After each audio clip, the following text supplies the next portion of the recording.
entrevistado de hoje é um artesão de lindas histórias, artista plástico autodidata, ilustrador e escritor de premiados livros infantis. Ele tem na massinha a marca registrada e a matéria-prima do seu trabalho. Como autor e ilustrador, já publicou mais de 10 livros e recebeu os principais prêmios literários do país, como o Jabuti e o da Fundação Nacional do Livro Infantil e Juvenil. Mas ele não para por aí. Cria capas de discos, cenografias, figurinos e adereços para espetáculos de teatro, música, dança e programas de TV.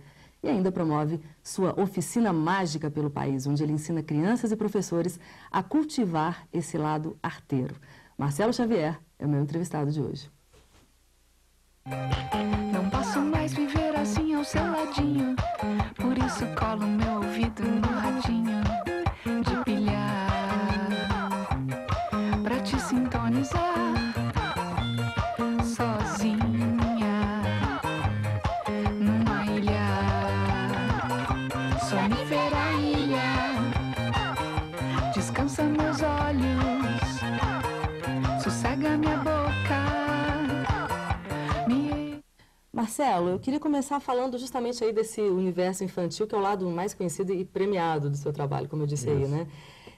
Eu li que a obra infantil, assim, que a literatura, a ilustração infantil caiu meio que por acaso, assim, no seu caminho, mas me parece que isso, na verdade, é uma vocação, assim, que não, no sentido de que não pode ser forjada, inventada, né? Trabalhar para o público infantil. Isso estava lá no DNA já, de certa forma, né? Com certeza. Ah, com certeza, porque olha, para você ter uma ideia, a modelagem mesmo, isso que acabou ficando conhecido, né, marcando muito o meu trabalho, eu consigo identificar assim, os ancestrais desses bonecos de massa nos bonecos de barro que a gente fazia quando criança em Vitória, que a gente tinha uma atividade muito interessante, minha turma de rua, né, porque a gente brincava na rua. E Vitória era uma cidade minúscula. Na década de 50 aí, né? Era o centro só antigo ali. E a gente brincava de fazer bonecos, tirando barro dos lotes vagos, fazendo, todo mundo fazia. Argila, né? Ali naquela região tem muita exatamente. Argila, né? Aí hoje eu sei como é que, de onde veio esse negócio da argila boa que tem lá, né? Das paneleiras que tem, mas cada um fazia a sua corte, com reis, rainhas, e a gente pintava com aquarela. Então isso aí, para mim, são os ancestrais mesmo. É o início do seu trabalho. É o início. Porque, na verdade, assim, oficialmente, né, você começou como ilustrador infantil em 86 com Truques Coloridos, que foi um convite da Branca, da escritora da Branca de Paula. Da Branca de Paula. Foi quando me deu o insight de fazer uma ilustração tridimensional, porque o livro falava de televisão. Então, era um texto lindo sobre televisão, e eu queria que a ilustração tivesse essa luz da televisão e o leitor fosse a televisão, né, na verdade, e os personagens, né, estariam recebendo essa luz. Ficaria difícil fazer isso no desenho, na pintura. Aí me veio fazer em bonecos, jogar a luz. De massinha? Não, aí veio a massinha. Ah, entendi. Também nesse outro salto, que a gente não explica em criação, me fez essa conexão, fez essa prega no tempo, assim, e me voltou lá nos bonecos pequenos e veio a massinha. Dá para explicar, assim, para um leigo, tecnicamente, porque, na verdade, esse trabalho que você faz com as massinhas é um trabalho tridimensional, né? Isso. Você faz as massinhas, você fotografa as massinhas, é isso? Aí os fotógrafos profissionais, né, depois de eu montar ali os cenários, que são pequenos, 30 por 30, mais ou menos. Aí uma série de fotógrafos foram meus parceiros. O Silvio Coutinho, que atualmente faz os trabalhos, o Gustavo Campos, Eugênio Sávio, uma série de fotógrafos, a própria Branca, que fez o primeiro livro, né? Então, é uma parceria, assim, o livro ele não termina no meu trabalho com a massinha. Ele continua na fotografia, que é importantíssima, e depois ainda tem uma outra etapa que foi incorporada, que é a computação gráfica, que é o trabalho... Uma etapa mais recente, né? Mais moderna do seu trabalho. Que aí você consegue efeitos especiais maravilhosos, consegue corrigir erros que nos primeiros livros a gente tinha que tomar todo cuidado na hora de fotografar, porque depois não tinha possibilidade de corrigir, né? Olha que bacana esse aqui. É. Marcelo, você é um daqueles ilustradores que também escreve, né? Isso, sou apaixonado com a No seu processo criativo, o que vem primeiro, a imagem ou vem a palavra? Olha, por coincidência, esse livro que você pegou aí, que é o Asa de Papel, ele nasce, são as duas coisas nascem juntas. Não sobrevive, uma imagem não sobrevive sem o texto, nem o texto, ele não tem sentido sem a imagem. Quando o mundo vira uma geladeira... E você é um pinguim. É o que a gente acabou de mostrar agora. É. Cada página tem uma história... exatamente, ela se completa. Faz sentido, né? Exatamente. Você não consegue ter o texto só e ter sentido no texto ou a ilustração. Agora, você também já se rendeu à internet. Seu trabalho a gente pensa que o trabalho é essencialmente artesanal, mas muitos ilustradores, quase todos hoje, se renderam às facilidades da internet, né? É impossível você ignorar a tecnologia, né? É impossível. Eu adoro uma tecnologia. Boa aliada, né, Marcelo? É uma boa aliada. Nós estamos aqui fazendo televisão, né? Exatamente agora. Eu adoro televisão.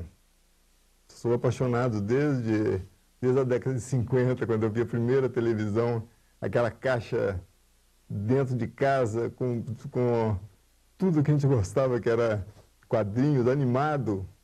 Poxa, imagem animada, cinema dentro da sua casa. Eu estou mostrando, acabei de mostrar aqui o Mitos, o Folclore do Mestre André. O folclore, a identidade cultural dos brasileiros é um tema muito caro à sua literatura, né? Você fez essa coleção que inclui mitos, festas e crendices e superstições, que são resultados de uma pesquisa sua de 5 anos sobre o folclore brasileiro. Isso. E onde você, entre outras coisas, apresenta esses personagens literalmente fantásticos, né, para as crianças, o Saci Pererê, Mula Sem Cabeça, Boto, Boitatá, Curupira. Curupira, essas crendices que são maravilhosas, né?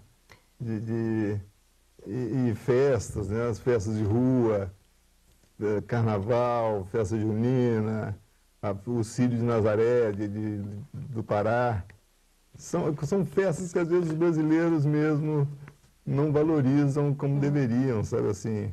São coisas do... Porque o folclore é isso, o folclore ele serve como resistência, né? A uma aculturação exagerada, assim, uma dominação cultural de fora. Pois é, o que você acha que esses personagens podem fazer pela nossa identidade cultural, assim, desde a mais tenra infância, hein, Marcelo?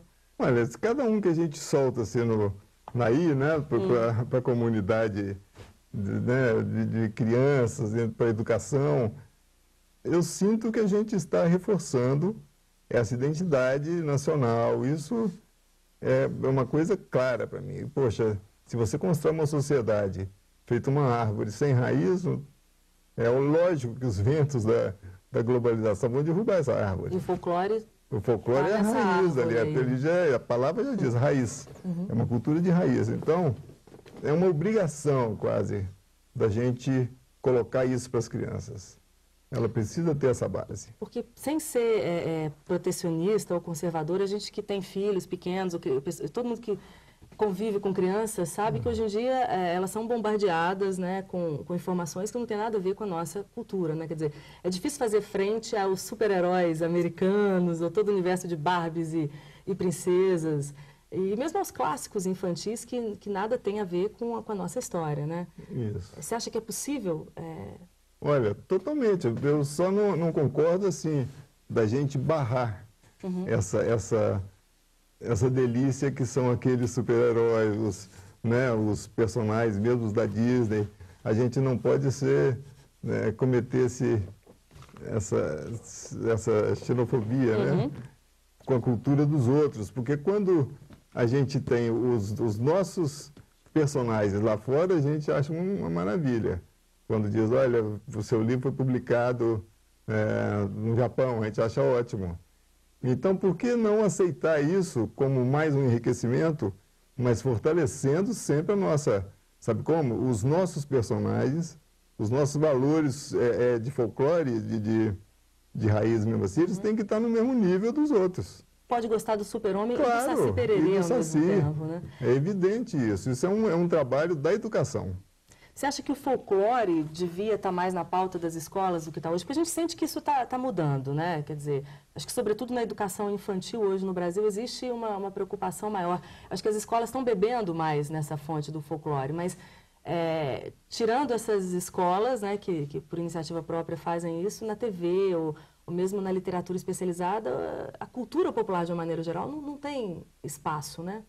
Mais uma vez a gente precisa de contar com alguns, né, alguns pontos de resistência mesmo, que é a escola, a família, que deveria ser... Pois é, até os pais que, como eu, né, cresceram assistindo o Sítio do Pica-Pau Amarelo, né, que é aquela maravilha do Monteiro Lobato, eles às vezes se esquecem de aplicar os próprios filhos nesse tipo de literatura, nesse tipo de série, de TV, né? Ou desistem quando eles percebem que, num primeiro momento, uma criança acostumada a outros ritmos e a outras, né, aventuras, não assimila aquilo, quando na verdade é a forma e às vezes uma persistência, né?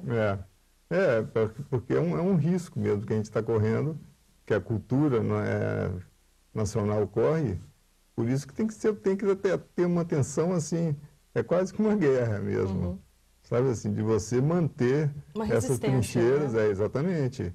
Porque às vezes tem movimentos como o Dia do Saci, que parece uma coisa boba, mas não é isso, é porque tem que ter uma resistência.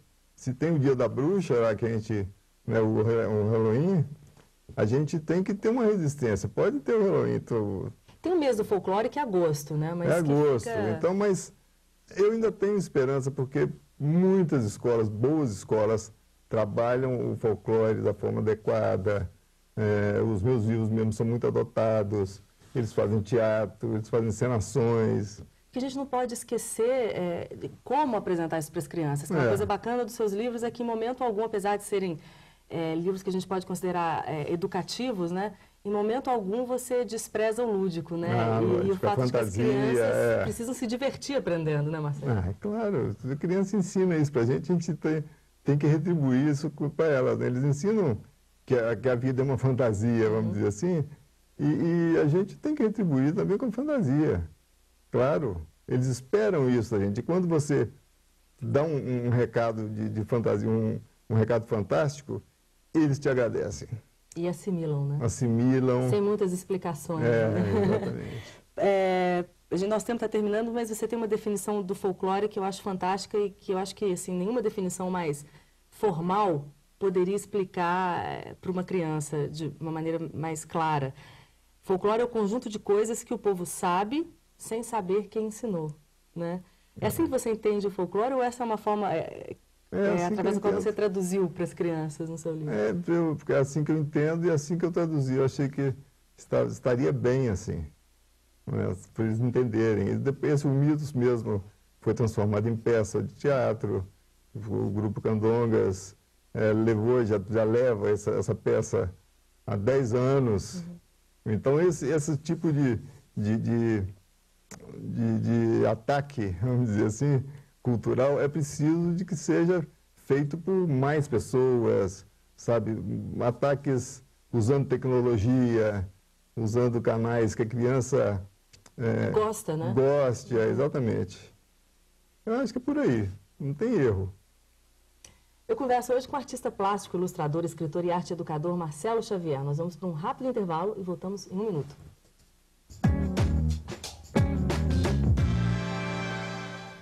Marcelo Xavier é um consagrado autor e ilustrador de literatura infantil que faz livros que são lidos com prazer por crianças e adultos. Nesse bloco a gente conversa sobre as outras linguagens do seu trabalho, como artista gráfico, roteirista, cenógrafo e carnavalesco. Mas antes, a gente fala também um pouquinho sobre arte e educação, um conceito que direciona as oficinas que ele ministra em todo o país. Marcelo, mas antes disso tudo, assim, como um resumo assim, de todas as suas vertentes do seu trabalho, a gente vai mostrar um trechinho em primeiríssima mão de um filme, né, de um documentário que está sendo produzido pelo Felipe Raton e pelo Arthur Assis sobre a sua trajetória, né? Isso, então, vamos lá. Marcelo, Segundo a Rosana falava assim, o Mário é um anjo, o Marcelo é um demônio. A gente pendurava no ateliê um varal, colocava as roupas, aí improvisava um mini fogão, aqueles fogareiros, com as panelas, como se eles morassem ali, como se ali fosse uma casa e não um ateliê, para não receber multa na época, né, da prefeitura. Ele tem muitas ideias porque ele divide elas o tempo todo, ele solta elas o tempo todo. E não se iludam, arrancar palavras do Marcelo, tirar dele as palavras que ele não quer dizer, não se iludam, ninguém consegue.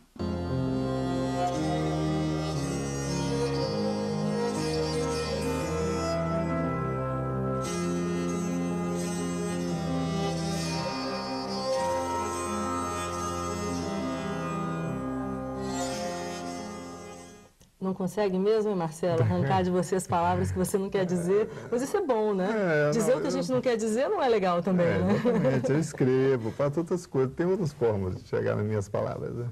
Esse filme está praticamente pronto, né? Tá você pronto, falou que tá pronto, até final de junho ou julho... Está pronto, esperando só a data, a confirmação da data, talvez no final de junho, para a gente fazer uma exibição, que deve ser ali no Belas Artes.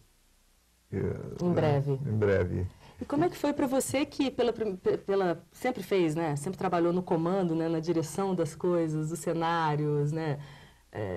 Dos seus livros, dos seus textos. Como é que foi virar objeto de cena, assim, de uma forma ou de outra, né? Isso, nossa, dá para você imaginar assim, a emoção que foi. Primeiro, né? De eles me escolherem como argumento, né? E depois que eu vi o filme, eu fiquei encantado, porque não é um filme, não é uma biografia. O tempo todo eu dei total liberdade para os dois, para o Arthur e para o Felipe, de fazer uma obra deles, o cinema deles. Não precisava de ficar preocupado em colocar a minha biografia, o meu trabalho. Ou até a sua estética, né? Exatamente. Então, eles se sentiram muito à vontade e fizeram uma obra deles. O Felipe trabalhou isso, eu gostei demais de assistir uma obra de terceiros, assim. Então, eu fiquei meio, sabe como, assim? Imagino como. É maravilhoso, porque não é aquela coisa de só você ficar, né, todo, né, se vangloriando de ser o argumento, mas realmente eles pegaram um lado filosófico do seu trabalho. Do meu trabalho, da minha proposta mesmo de vida, de arte. Eu achei isso muito legal. Então, pegando o gancho justamente aí nessa filosofia do seu trabalho, a ligação com o universo infantil acabou direcionando o seu trabalho como arte educador também. Né? Para começo de conversa, eu queria que você explicasse esse conceito que tem várias interpretações. Né? O que é arte e educação, Marcelo? É você, porque a arte, ela é uma coisa fantástica para você se introduzir no mundo, né? No mundo civilizado, ela é um requinte do espírito humano, vamos dizer assim. E isso ela é uma coisa aberta a todo mundo. Todo mundo tem acesso teria acesso à arte se fossem tiradas as barreiras, os bloqueios desse caminho. Então, quando eu percebi que assim, por uma necessidade até uma demanda das crianças que queriam saber como é que eu fazia os personagens, os bonecos, o trabalho, que eu comecei a fazer as oficinas, ensinando para eles como é que aquilo era fácil. Eu comecei a fazer isso e isso foi crescendo, cresceu, feito uma bola de massa, que eu costumo dizer, e aí peguei o público adulto, professores. Que é a outra ponta do processo, né? Ensinar os professores a ensinarem... Isso. Né? E até os professores aprenderem que eles também fariam arte, sabe assim? Então, isso foi ficando muito claro para mim que todo ser humano tem essa capacidade artística e ela fica reprimida, sabe? Ela fica mesmo por uma série de coisas, por conceitos, por preconceitos, por padrões. Só para ficar claro para quem está assistindo a gente, porque arte e educação não tem nada a ver com o que a gente conhece, a minha geração, por exemplo, como educação artística, né? Que era aquela disciplina, inclusive obrigatória nos anos 70 no Brasil, de onde veio muito preconceito com a matéria, na minha opinião, até fundamentado, né? Porque era aquela impressão de que educação artística era botar a criança para cortar papel, né? E desenhar. E não promovendo de maneira nenhuma o que a arte pode promover. Exatamente. No ser humano, né? Muito, assim, padrões, né? Modelos. Então, isso aí é a minha Sem espaço, briga, né, para a criatividade, nem do professor, nem do aluno, né? Exatamente.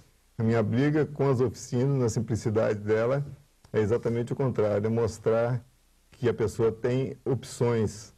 Ela, ali na frente do material, da massinha, aquela coisa mais simples, ela pode se expressar artisticamente. Todo mundo tem uma identidade artística que fica escondida. Todo mundo tem uma identidade civil como cidadão, mas a identidade artística ninguém mostra. E se você pegasse caligrafia de todo mundo que está aqui agora, você ia ver que existe ali uma identidade naquele desenho das letras. Que é única, né? Que é única, que não aparece no teclado, lá na digitação do computador. Mas na caligrafia, ela se revela. E a escrita nada mais é que um desenho.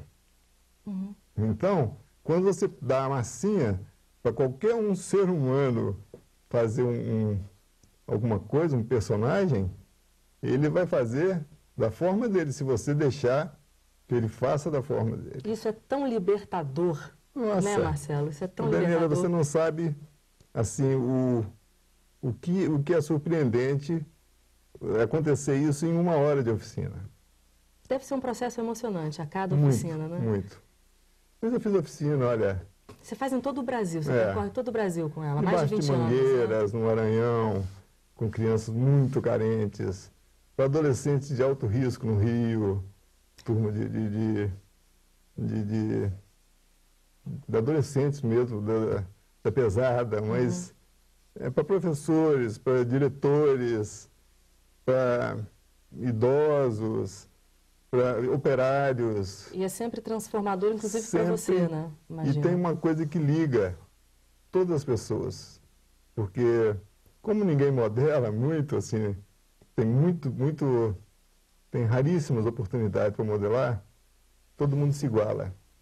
Fica todo mundo na mesma linha de capacidade de expressão, mesma linha da criança.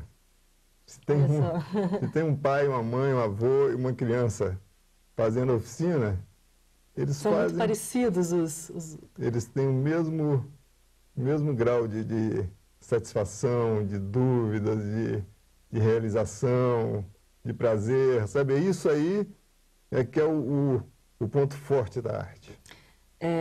A Ana Mai Barbosa, né, que é uma das maiores pesquisadoras brasileiras sobre esse tema, ela tem uma frase que eu acho bacana, ela diz que por meio da arte é possível desenvolver a percepção e a imaginação, mas também, e aí eu acho que é onde entra o conceito que você está falando, né, desenvolver a capacidade crítica, permitindo ao indivíduo analisar a realidade e desenvolver a criatividade de maneira a mudar a realidade. Não é à toa que em todas as ditaduras, né, os artistas são tão perseguidos, né, e o acesso à arte, porque ela transforma, ela ensina a pensar com a própria cabeça, né, Marcelo? Também. É poderosa, é uma força muito grande, que se ela não for reprimida, pode ser um risco para o que está estabelecido aí, né, para o poder, para as instituições, para o próprio equilíbrio social, na verdade.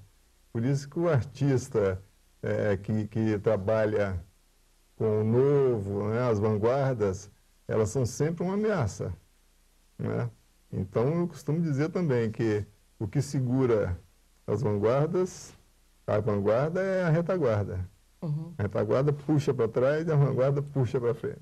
E se diz muito que se prepara o professor para usar as ideias dos outros, né? É aquilo que você estava falando anteriormente, né?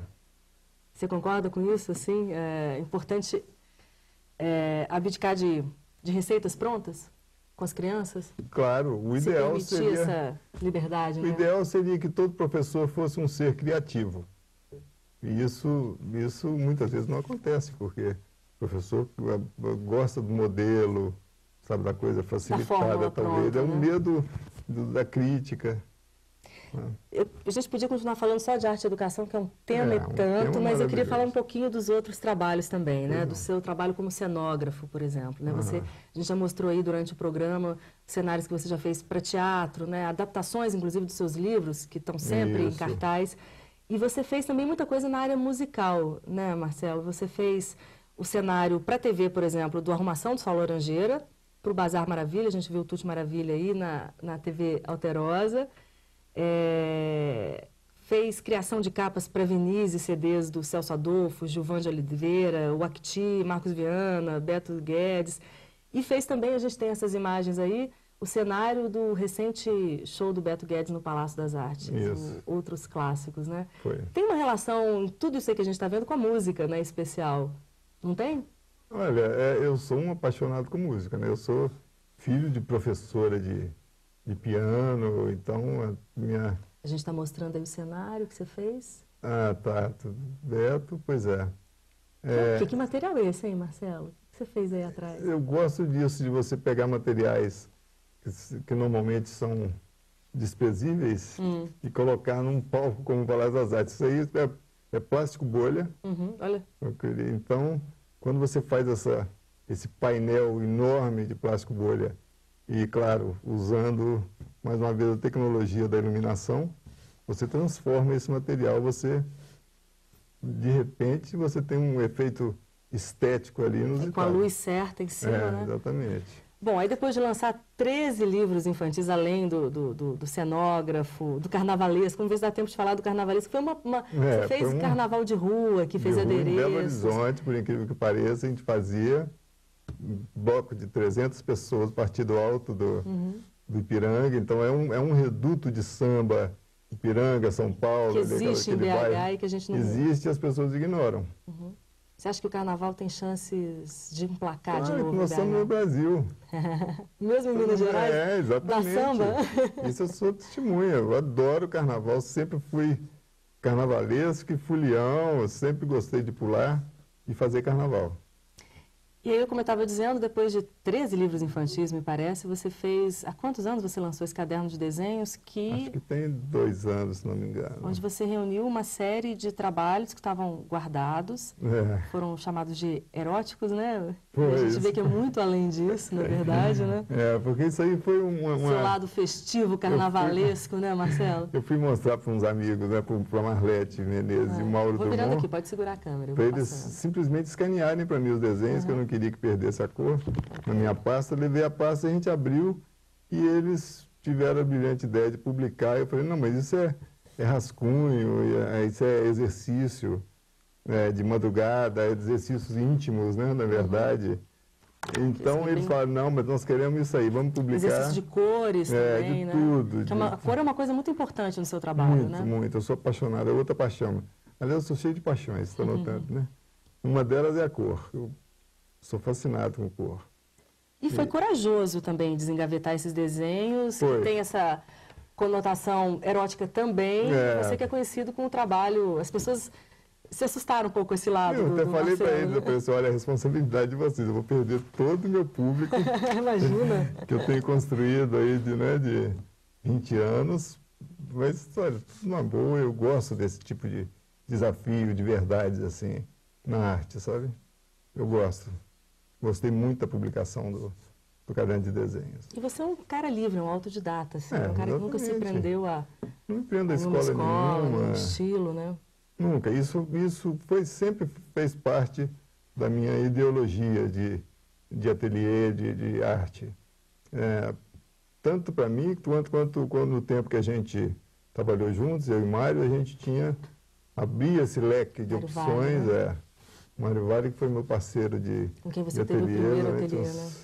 Quase 15 anos, Acabou o nosso tempo. Oh, que pena. Obrigada pela entrevista, Marcelo Xavier. Para terminar, eu vou usar uma frase sua, que é uma conclusão sua a partir de seus encontros, como você disse, com as crianças de todo o país, nas oficinas que você ministra, né? Posso garantir que elas sabem das coisas e das não coisas. Crianças pensam com o coração e têm soluções incríveis para todos os problemas. O que você tem aprendido com as crianças todos esses anos que você pode dividir com a gente aqui para encerrar o programa, hein, Marcelo? Pensar mais com o coração. Isso é o ensinamento principal da criança. Ela pensa com o coração, ela não pensa com a cabeça. Primeiro vai a emoção e depois vem a emoção, a fantasia. Isso é uma lição que eu tomo deles. Sabe assim, a alegria com as pequenas coisas.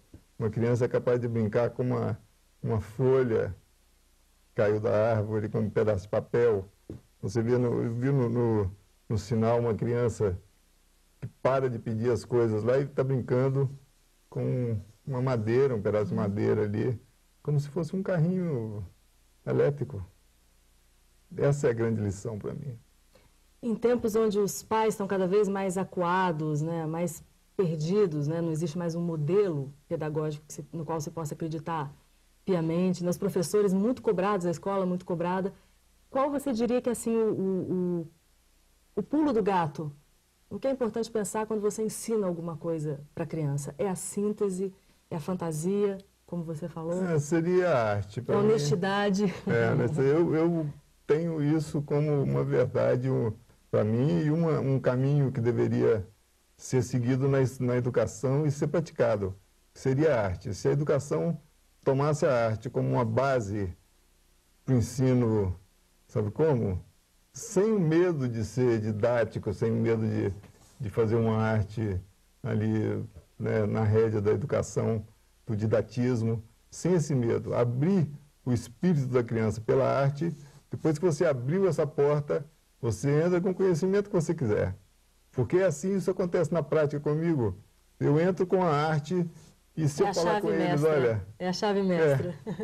Se eu falar com eles, olha, vai ali ou faz alguma coisa, sei lá, eles fazem. Poxa, então por que não entrar com conhecimento por essa porta? Marcelo Xavier, obrigada pela entrevista. A você, obrigada pela companhia e até a próxima semana. Então, tchau.